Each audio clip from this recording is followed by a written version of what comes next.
3 million civilians were trapped on Morava, and Earth had ships for only 100,000.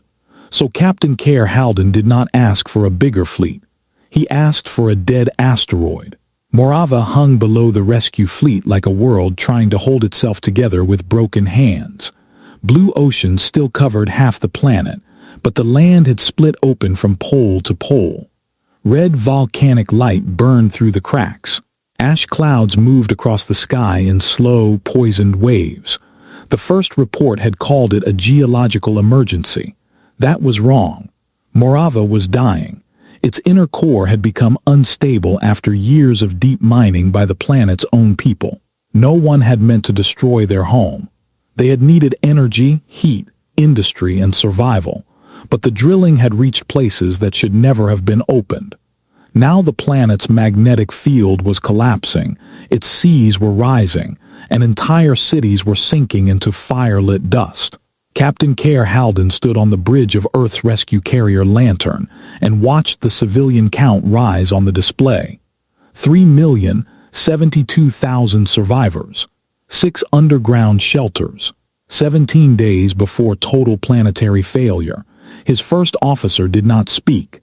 None of the crew did. They all knew the same truth. Earth's rescue fleet had arrived fast but not large enough. Every transport, tanker, carrier, and hospital vessel combined could lift only a fraction of the people below. A message opened from Shelter 1. Governor Errol Knox appeared through static. He was old, thin, and covered in gray dust. Behind him, hundreds of people stood in a concrete chamber, silent enough to hear the failing lights above them. "How many can you take, Captain?" he asked. Keir answered plainly.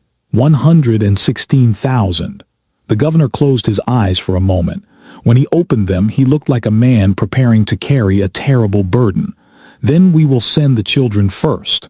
Keir's jaw tightened. "No," Errol stared at him. "No, I did not come here to decide which families break apart. There are no other ships."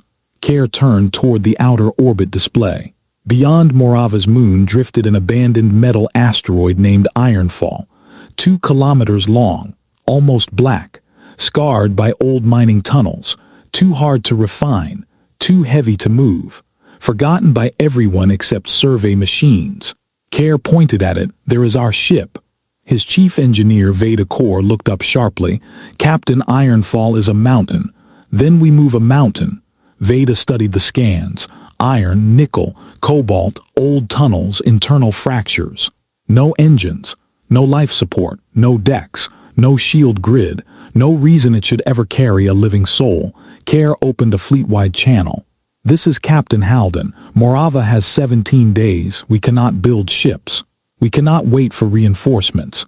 We will hollow Ironfall, brace its spine, seal its chambers, give it air, and turn it into an ark." No one answered at first. Then Veda said quietly, "If we cut too deep, it breaks." Keir looked at the planet below. "If we do nothing, Morava breaks first." And across the orbit of a dying world, the dead mountain received its first command. "Wake up." The first machines landed on Ironfall 6 hours later. They did not land gently. Magnetic claws struck the dark surface. Mining rigs unfolded like steel insects. Welders fired blue light across the rock. Drones crawled into old tunnels and mapped the buried fractures inch by inch. Captain Keir Halden moved his command post from the Lantern to a pressure dome bolted directly onto Ironfall. His officers objected. The asteroid was unstable. The dome was temporary. A single internal quake could tear it loose. Keir gave one answer. "If workers are taking the risk, command will not watch from comfort." That sentence spread quickly. By the second day, Moravan crews were arriving from the planet below. They brought broken equipment, burned tools, old mining maps, and hands that knew the asteroid better than any Earth machine. Humans and Moravans worked side by side without speeches. There was no time for ceremony. The mountain had to become shelter. Veda Kaur designed the Ark like a honeycomb. No great central hall. No single empty cavern. Thousands of smaller chambers would be carved into the strongest regions, each sealed behind pressure doors. If one chamber failed, the rest would live. A Moravan council officer argued against it. One large cavity is faster. Veda did not raise her voice. One large cavity will kill everyone faster. The officer turned to Keir. Captain, every hour matters. Keir nodded. That is why we cannot waste one building a coffin. The honeycomb plan remained. The first chambers were ugly. Rough walls, exposed braces, emergency lights, air pipes fixed like ribs across the ceiling. But when pressure testing began, the chambers held. 400 people could survive in the first completed section, then 800, then 2,000. Below, Shelter 3 lost power for 9 minutes. During those 9 minutes, children sat in darkness while doctors used hand lamps to keep oxygen regulators working. When the lights returned, a teacher asked the children to write their names on cloth strips so rescuers could count them faster. That report reached Ironfall during the night shift. No one ordered the workers to move quicker. They already did. On day 5, disaster struck. A cutter opened a hidden gas pocket deep inside the asteroid. Sensors screamed. Pressure surged through Tunnel 9. Veda ordered evacuation, but 2 weld teams were still inside the danger zone. Keir grabbed a rescue tether and entered the tunnel himself. The gas burst behind a sealed bulkhead. The shockwave bent the metal like soft clay. Keir found the welders pinned behind a support frame, alive but trapped. "Captain," one of them gasped, "leave the gear, pull us out." Keir looked at the cracked brace above them. If it failed, the whole tunnel would collapse. He cut away the expensive machinery instead. The rescue cost them 7 heavy welders and half a day of work, but not one life. When Keir returned to the command dome, his suit was scorched and his left hand shook from impact. The council officer waited there. "You risked the schedule." Keir removed his helmet. "No, I protected the reason for the schedule." By dawn, every crew on Ironfall knew the Ark would not be built by sacrificing workers. It would be built to save them too. By the 8th day, Ironfall had chambers, but chambers were not life. They needed air. They needed water. They needed heat, waste systems, power lines, medical stations, food storage, navigation control, and engines strong enough to move a mountain without ripping it open. That was when Dr. Sen Varro arrived from Morava's Shelter 2. He was not a pilot or engineer. He was a physician who had spent 12 days treating ash-burned lungs and frightened children under concrete ceilings. His hospital had no windows left, but it still had discipline. He reviewed Veda's life support plan and frowned. "You are calculating for healthy passengers." Veda looked tired. "We are calculating for survival." "Then calculate honestly. A third of my people are injured. Many are old. Many are children. Panic consumes oxygen. Fever consumes water. Fear changes numbers." Keir listened without interruption. Dr. Sen placed a trembling hand on the table. "If this Ark carries bodies but not care, it is not a rescue ship. It is a moving shelter full of suffering." The plan changed again. Cargo zones became clinics. Storage alcoves became quiet rooms for children. Water rationing was adjusted for the sick. Oxygen reserves were increased, even though it meant cutting space from equipment bays. Some officers protested. The engines were already underpowered. The Ark needed every spare section for fuel and machinery. Keir settled it. "We are not moving cargo. We are carrying people." The greatest engineering problem came next. Ironfall had no natural gravity inside. Spin could create it, but spinning the asteroid too fast would tear the honeycomb chambers apart. Too slow, and the passengers would float helplessly through crowded halls. Veda proposed a dangerous compromise. A slow rotational system, supported by internal gravity plates taken from every Earth ship that could spare them. The Lantern gave up its own secondary gravity grid. After that, Keir's crew worked in floating corridors, sleeping strapped to walls so the civilians would someday stand on floors. On day 10, the first full system test began. Air moved through Ironfall. Fans turned. Lights flickered on across hundreds of chambers. Water pumps coughed, failed, restarted, and steadied. For the first time, the dead asteroid sounded alive. Then the main alarm struck. A fracture had widened near the engine mount zone. Veda's face went pale as the scan appeared. If we fire the engines from that position, the thrust will split Ironfall. Keir stared at the glowing red crack. How long to move the mounts? 4 days. We have 7. 4 days if nothing else goes wrong. At that moment, Governor Arrow's voice came through from Morava. Shelter 4 had been damaged by a surface quake. 10,000 civilians had been moved into lower tunnels. Their oxygen would last 36 hours. The command dome went silent. Keir looked from the fracture scan to the planet below. Then he made the choice no one wanted. Stop carving new chambers, Veda turned. That lowers capacity. Reinforce the spine first. We may lose room for thousands. If the spine fails, we lose everyone. It was the hardest order of the mission. For 16 hours, the passenger count stopped rising. Below, people waited in shelters that shook with every new quake. Above, the workers wrapped Ironfall's broken heart in steel. On day 13, the first evacuation shuttles began lifting civilians from Morava. They came up through ash storms and lightning, engines screaming, hulls blackened by falling debris. Many carried twice their safe number. Some had children sitting in cargo nets. Others held the injured in rows along the floor. At Ironfall's docking ring, Keir stood with the receiving crews. He watched the first passengers step into the asteroid. They did not cheer. Most were too tired. An old woman touched the rough metal wall and whispered thanks under her breath. A boy asked if the mountain was really going to fly. A rescue worker told him yes, because many people had asked it nicely and welded it carefully. The boy smiled for the first time. That smile did more for morale than any speech. By day 14, Ironfall held 1 million civilians.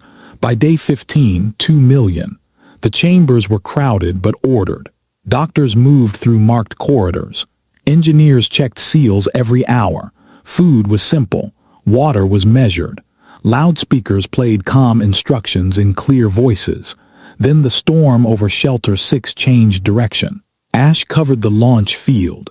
Shuttles could no longer land. 180,000 people were trapped there. The Moravan Council demanded that Ironfall depart before the planet's final collapse. Their argument was not cruel. It was arithmetic. If the Ark waited too long, everyone aboard could die. Governor Arrow contacted Keir privately. "Captain," he said, voice heavy, "I will not order you to risk the millions already saved." Keir looked at the live feed from Shelter 6. Families were gathered in a landing tunnel. Workers had painted direction arrows on the walls. Doctors had lined up patients by urgency. They were ready, but the sky above them had closed. Keir asked, "Can they reach high ground?" "No. The roads are gone. Can we drop cable platforms? The wind will tear them apart." Veda entered the channel. "There is one way." Keir turned. She brought up an old cargo system used by Moravan miners. Massive ore barges, built to float through magnetic launch rails. They were never meant for people, but they could rise through ash if pulled by external tugs. "How many can one carry?" Keir asked. 10,000 safely. And unsafely, Veda hesitated. 15. Keir did the math, 12 barges, 29 tugs, a storm strong enough to crush them. Dr. Sen spoke from the medical bay. "If those people stay below, they die." No one said the other half. If the tug crews failed, they would die too. Keir opened a channel to the tug pilots. "I need volunteers for Shelter 6. The flight will be low, blind, and unstable." "No one will be ordered," every tug answered. All 29. Keir closed his eyes for 1 second. Then he said, "Launch." The rescue became the most dangerous hour of the mission. Tugs dove into ash like sparks falling into smoke. Barges rose behind them, shaking under magnetic strain. Twice, tow lines snapped. Once, a barge spun so hard its passengers were thrown against safety webbing.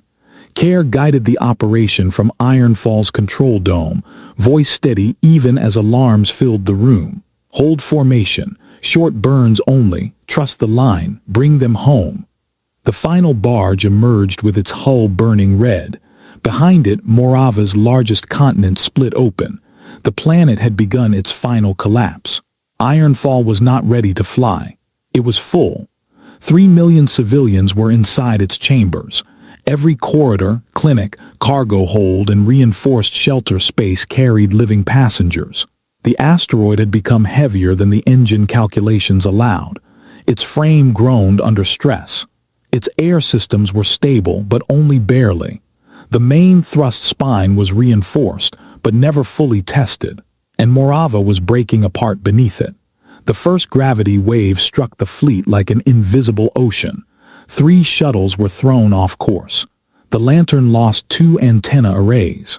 Across Ironfall, children cried as the lights dimmed and came back. Veda gripped the engineering console. "Captain, if we fire full engines, we may crack the rear spine.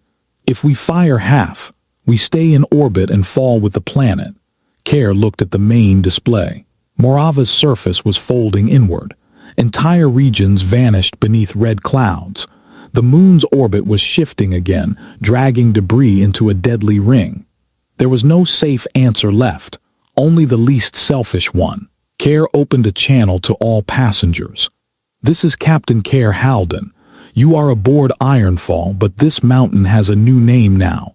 It is the Living Mountain because every chamber inside it carries someone worth saving. In a few moments we will fire the engines. The ride will be hard. Hold the rails. Protect the person beside you. Stay calm and we will leave Morava together." He ended the message. Then he turned to Veda. "Bring the engines online." The asteroid woke in fire. Across its dark surface, hundreds of mounted drives ignited one after another. Blue-white thrust poured into space. The reinforced spine screamed through every sensor. Pressure alarms flashed red. Bulkhead doors slammed shut in 3 outer chambers, but the seals held. Ironfall moved, slowly at first, then with terrible strength. The dead mountain pulled away from the dying planet. Morava's gravity fought to keep it. Debris struck the outer hull like cannon fire. Tug ships locked onto the asteroid and added their engines. The Lantern placed itself between Ironfall and the largest fragments, taking impacts meant for civilians. On the bridge, Keir watched his old rescue carrier absorb the damage.